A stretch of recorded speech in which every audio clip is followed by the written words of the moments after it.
Ganda na yung pinapakita, bigla nagka-change. Actually, bittersweet feeling kasi syempre yung mga nawala sa amin, very close ako dun eh. May relationship na kami.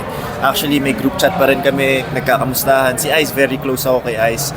Na kinakamusta ko siya actually kung kamusta siya sa Triangle, kamusta yung Ginebra. But at the same time, very happy ako para sa kanila to play for Ginebra. Pangarap yan lahat ng mga players eh, and to play under the greatest coach, Coach Tim. So I'm very happy for the both of them. At also kay Javi, yung pangarap niya bumalik ng KBL na natupad niya. So, very happy. But also at the same time, may nakuha naman namin si Stanley at si Stan who are two elite players, two champion players. So, medyo feel ko naman equal naman yung pagkapalit ng players.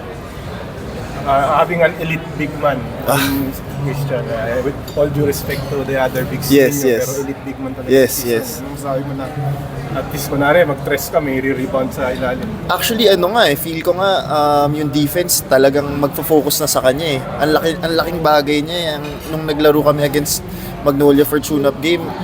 Ang laking difference, laking ginhawa sa akin na ang laki na ng space na nakukuha niya eh. Lalo na sa 4-point line, I feel like mag-benefit yun talaga sa kanya kasi it will be harder for defense to double-triple team him kasi lalo na with Stanley there, ako who can make 4-point shots, it'll be harder to help off of us.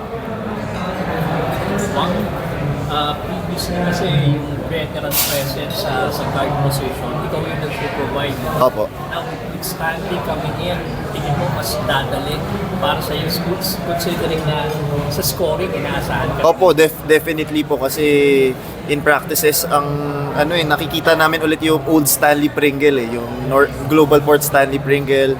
Mas nagiging creative siya, mas nagiging aggressive siya kasi as we all know yung Triangle naman equal opportunity offense yun eh. But here with our system parang we heavily relied talaga sa guard plays. How about yung kasi pasok kayo sa playoffs, you made strides. Yeah. Do you think even with the personnel change, maintain nyo yung at least makapasok ulit sa playoffs? Feel ko naman opo kasi lalo na si Sistan gusto talagang manalo niyan eh. And ramdam ko naman sa practices at saka sa mga tune-up games namin kung na gusto niya maglaro eh. And ang maganda sa kanya, ganda ng attitude niya, walang complaints. Actually sinasabihan pa nga niya ako, Wami, you have to be more aggressive, it makes my life easier. And for him to say that, for an MVP caliber player to say that, laking bagay at saka laking confidence na nabibigay niya sa akin.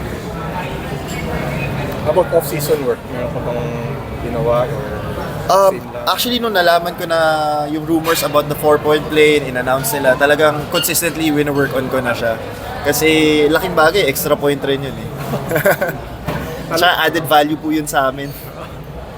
ano ba, will you make an effort talaga to take shots or depende sa sitwasyon? Depende pa rin naman po sa situation. Hindi naman po maging priority yun. Pero if yun yung binibigay ng depensa, why not po? Might as well take it kasi with Coach John naman, as long as you're confident taking the shot and you're free, it's within his system. Welcome naman niya po to take those shots. Subukan mo yung tune-up game sa Actually, nung tune-up po namin, wala pa po yung 4-point line. Hindi pa po approve at that time. So, hindi ko pa po. Bukas po siguro sa Blackwater. I'll make sure at least maka-attempt po ako or two. practice. Ay, sa practice, opo. Talagang minimake sure po. At saka tinatry ko po kumuha ng kumpiyansa eh. Kasi iba, ang layo rin po kasi ng difference, lalo na no first All-Star game ko. Nagulat ako kung saan yung 4-point line, ang layo pala po talaga. So malayo rin talaga. Opo, shooter ka naman pero malayo po talaga. Ang tingin kong consistent nga pong talagang nakaka-shoot si Polly lang kasi ever since wino-work on na niya na yun. At saka si Berto po, kapal po mukha nun eh. So talagang hindi rin talaga yung sa normal game, hindi rin talaga siya yung parang you won't see that very often. I feel like di naman po. I'm not sure with other teams pero yung sa team naman po namin, yung place na tinatakbo namin, di naman po namin talaga pinaprioritize yung 4-point play. Thank you po. Thank you. Salamat.